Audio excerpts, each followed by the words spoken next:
Друзья, добрый день. Помню, как ясный день. Работал на бюджете. 11 лет проработал. Затем решил уйти в бизнес. Мой брат двоюродный, он с 90-х годов занимается строительством. Его водитель получал больше зарплаты, чем я на бюджете. А на бюджете я работал 24,7.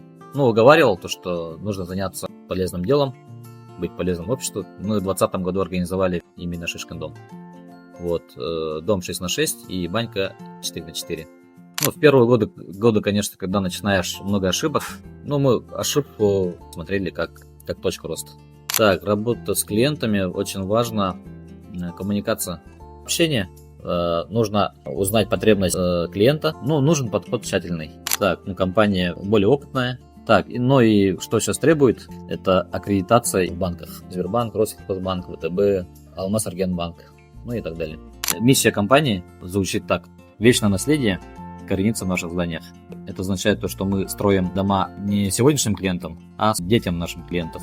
Но очень важно это отзыв клиентов. В тех построенных домах уже люди перезимовали.